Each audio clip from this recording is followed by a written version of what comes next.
Extrait du chant des cris dispersés.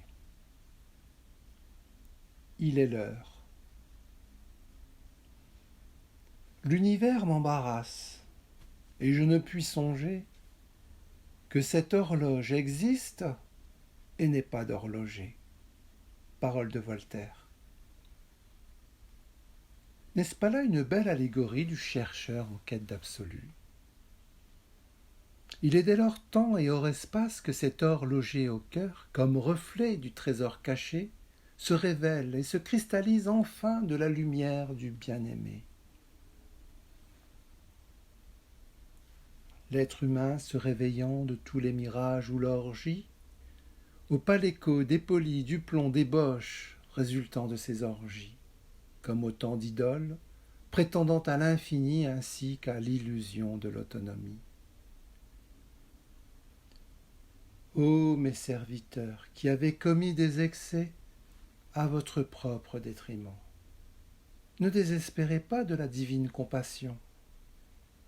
C'est un verset, ainsi qu'un signe du Coran, où ce qui est rappelé, c'est que tous les péchés sont pardonnables et pardonnés, sauf celui de rater sa cible, en l'occurrence l'unicité, ou le principe de non-dualité. À repousser sans cesse l'inéluctable réel, Dieu exalté soit-il, on ne fait que repousser l'échéance ultime de notre questionnement existentiel le plus intime. Et même en passant par le pari de Pascal, il est encore temps d'accueillir la finalité entre terre et ciel et l'amour inconditionnel. Horloge et pourtant au cœur du temple et du templier, leur âme de l'âme hors du corps vibrant comme autour du cube sacré au sens tourné, fils de l'instant, il est à chacun de ces pans de la pensée le temps de l'unité, où se retrouvent en cœur le cœur et l'éternité.